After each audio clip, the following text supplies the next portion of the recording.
Hi, I'm Greg Eldred with Indianapolis Jiu-Jitsu. What I'm going to do in this video is show you how to make your own wall mats. Whether it be you need wall mats for your garage, your basement, maybe even your martial arts school, could be a shed. But anywhere where you have your floor mats that butt up to a wall and you want to add some level of protection for your family members, friends, or students, just so they don't receive a wall injury by running into the walls. And you can make mats at home at a fraction of the cost than if you would buy wall mats from a retail supplier. But what you can do is you can buy the materials from a retail supplier. My particular project, I have a wrestling room project that I'm going to do, and my wall panels are going to be shorter because of the nature of where they're going to be mounted than probably a typical mat that you might need for the wall. Because typically if you're going to be doing stand-up training and stuff, you might want wall mats that are 5.5, maybe even up to 6 foot tall. My wall mats aren't going to be that tall just because of my application. Now what you can do is you can, like I said, you can buy the materials from a supplier, like a mat supplier, and this is an example of the foam. The actual supplier where I got this foam from, I had to buy it in a 42-foot long roll, and it's 6 foot tall. And it's around $300 for that roll, but the foam can come in many different densities and also thicknesses. So I chose an 1 3/8 thick foam. It's polyethylene cross-link foam, and it's pretty much the same density all throughout. But like I said, you could get thinner in dimensions, you could get thicker, and you also could get softer or firmness variations. So maybe you want to have a discussion with the supplier. Maybe they can even send you some samples so you get a feel for what type of foam might meet your needs better. As far as the vinyl goes, I chose 18-ounce vinyl.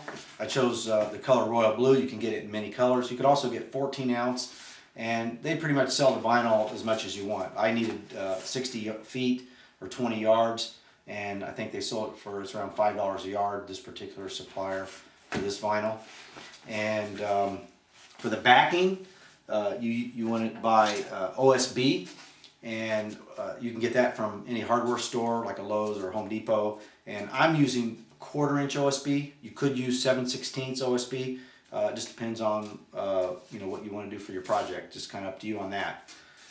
So one thing you might want to consider is that if you're doing panels for maybe a school, or if it's possibly some type of a public usage facility, there actually might be specifications or even fire codes on the materials that you might have to take under consideration. And so they do have a Class A fire rated foam and vinyl products that you could buy from a mat supplier. And maybe if that's the case, maybe you don't want to take on a project like that. Maybe leave that to the professionals, especially if it's in that type of an environment. But for your personal use, this is certainly a great route to go. But anyway, in this video, I'm going to show you how to step-by-step process of making these mats, and I'm also going to introduce you to the other materials and tools that are needed. And I hope you find this video useful. Okay, we're going to get started here on this first step. I'm going to show you how to cut the polyethylene foam to the size of your OSB panels. I already have my OSB panels all pre-cut. I have about 20 of them. They're all various sizes. It just depends on your project. This particular one here is about 42 inches wide by 70 inches long. So this is one of my bigger panels. I do have some smaller panels as well. And what you want to do first is, and also for this step, you might need a straight edge. For this particular panel, I'm not going to need it. And you want to have a black Sharpie or a Sharpie. And I already have it lined up on the corners. What you want to do is you want to line it up so that the polyethylene foam butts up nicely along the edge of the OSB. Do that on 2 sides, and then you can use your marker to strike the line on the other sides. I've already pre-done that on this piece. This piece is already ready for cutting. And then what I use to cut is I prefer to use a jigsaw. It actually gives a nice clean line. You will have some chafing just like you do with sawdust. But I chose to do that rather than using a utility knife, especially on this 1 3/8 inch product. The utility knife doesn't cut through all the way in one pass, and you end up having to make several passes, and it's not a clean cut. The the blade ends up binding, and it's very time consuming. So to have a nice cleaner cut, the jigsaw I think is the way to go. What I want to do is I want to use a board to place under along one of the edges so that the jigsaw blade doesn't hit the ground as I'm doing my cutting.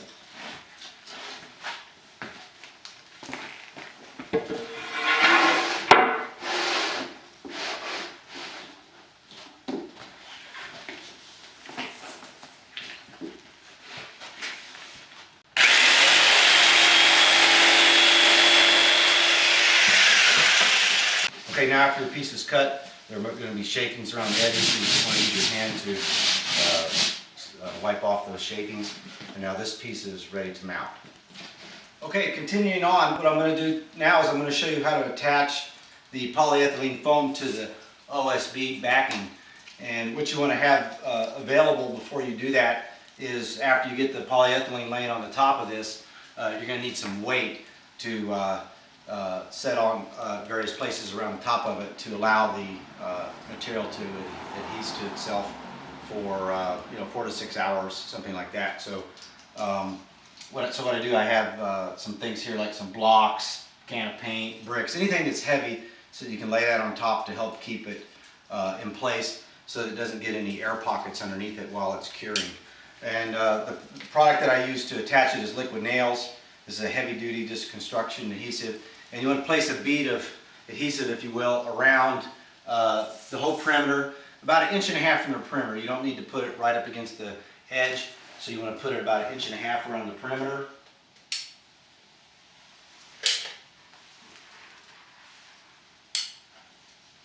Nice bead of adhesive. So once I get the whole perimeter done, then I usually will come and do a pattern such as this around the rest of it. Is to start about 4 to 6 inches, 4 to 5 to 6 inches away, go up, come down across, kind of do a pattern, something like this. Just want to have it nicely distributed so that the polyethylene will have a good adhesion pretty uniformly across it. Okay. Now that the piece has been prepped with the adhesive, I'm ready to lay the foam on top of it. And if you have a big piece, you might need somebody's help with that. And again, also make sure that you have your bricks or your wood blocks or your paint cans or anything heavy right next to your work area so that you can lay those on top as you square up all the sides. So I'm going to lay the my piece of foam on top.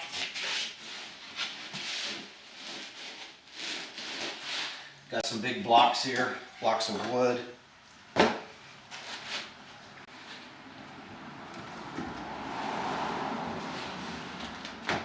This may take, I want to make sure that it's dry before I start applying the vinyl to it, so I'm going to probably let this sit for about 4 to 6 hours so that the blocks can be removed without the foam pulling away. So after it cures, then we'll be ready for the next step to show you how to attach the vinyl. Okay, in this step I'm going to show you how to attach the vinyl to the OSB and polyethylene panel.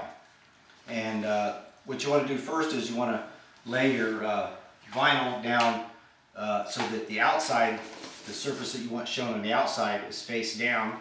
And you might want to check with your supplier on which is face down. This particular piece of vinyl I have here, there's kind of a rough or a textured side. That's actually the back side of the vinyl.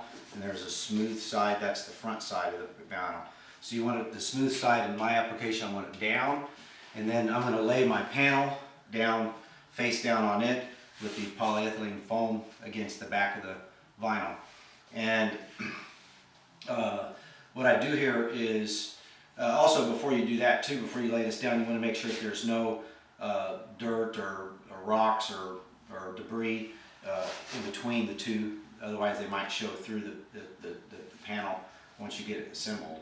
So what I usually do is I lay it down and I want to have about a 4-inch cut that I'm going to do so that there's an overlap of about 4 inches so that I have enough material to pull around to the back to staple down. And so I've already lined it up 4 inches on these two sides, and then I make myself like a little jig that I use that's 4 inches wide, and it's going to make my cutting much easier.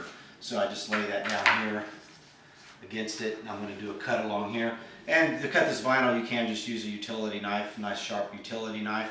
So I'm going to make my 2 cuts to cut out this vinyl.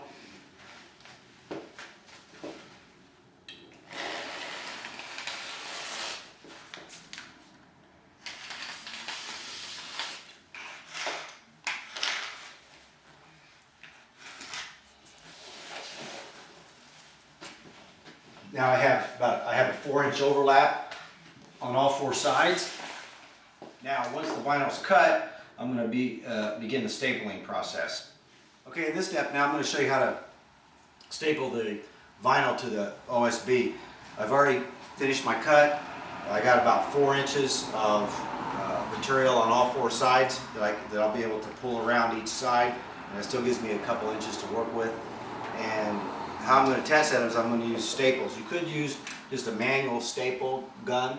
You could also get these in an electric version around for $30–40. You can get an electric stapler, but I'm going to use my pneumatic. I have a compressed air staple gun, and I'm going to use that. I use half-inch staples, and what you're going to do is you're going to just start on one side, and you want to start in the middle, and you want to pull the material really tight and start stapling.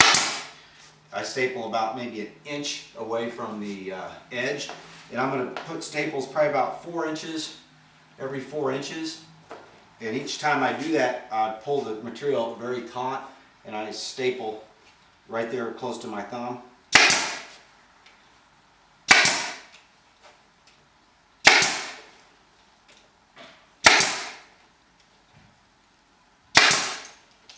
I'm going to work your way down to the edge. When you get close to the edge, I want to leave about 6 to 8 inches before I get to the corner. So I'll have room with the cutting and working the corners later.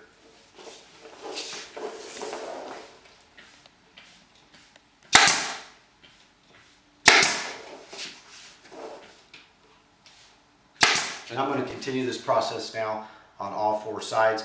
But what you want to do is that if you do one side, you want to do the opposite side next, and then do the far side and the opposite side in that sequence.